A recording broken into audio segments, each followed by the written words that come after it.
Welcome to Montana Matters. We're joined by Dr. Ben Holloway of Brewer Dental Center. We're talking about sedation dentistry, and let's face it, there are a high percentage of people who are really just afraid to go to the dentist, right?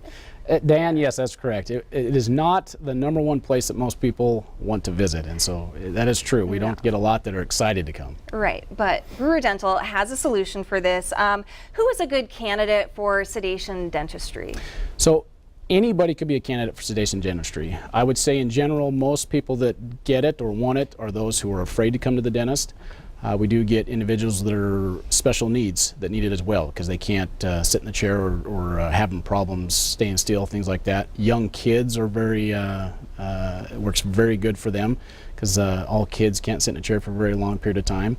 But it's anybody that's afraid of the dentist, doesn't like the noise of the drill, don't like the shots, which most individuals don't. Right. But it really can be anyone that really has a desire to do it. Okay, and what are some of the other concerns? Are people coming in for just a general cleaning or some of these more in-depth procedures? So we have it anywhere from just a cleaning or even an exam. Sometimes it's just taking x-rays. Okay. Some individuals need it for just x-rays. So it's as simple as that, all the way up to maybe 3 to 4 hours in procedures, whether it's a full mouth reconstruction, we're doing implants, root canals, wisdom teeth extractions, dentures, things like that.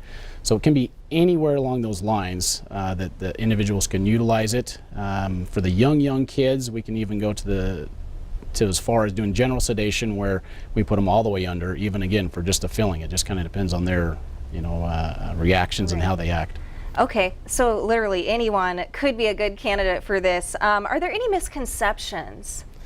Some of them, there might be the risk factors of it. So certainly there's always a risk when you're doing any type of sedation, but you do want to make sure you go to somebody that is trained and that has the experience of it, which we do. We have 5 of us that are certified in IV sedation, and some individuals think it's a real high risk in what we do. Again, some risk there for sure, but these medications are very safe, and it actually can make it even safer for those who are really afraid to be at the dentist because it calms them down, keeps the heart rate better for them, also keeps them more steady, so we're not having any other accidents in the chair while we're doing it. Okay, and there are different levels of sedation. Talk to us about those. Yeah, so you could be as simple as the nitrous, or as some individuals will call it, the laughing gas or happy gas.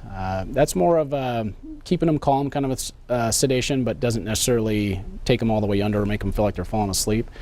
Then you can go to oral sedation, where they take a pill or some medicine and helps them a little bit further. IV sedation is probably the most common. That's where an individual can come in, they feel like they've fallen asleep, they wake up and everything is done. Many times after that I get patients that say, "Hey doctor, when are we starting?" And we say, "We're done, we're already finished," and so they're glad with that. Then you can go all the way to the general sedation, where for those who even the IV sedation may not work, or for the very young kids, they can go all the way under. We can bring a dental anesthesiologist in. Okay, so many different levels.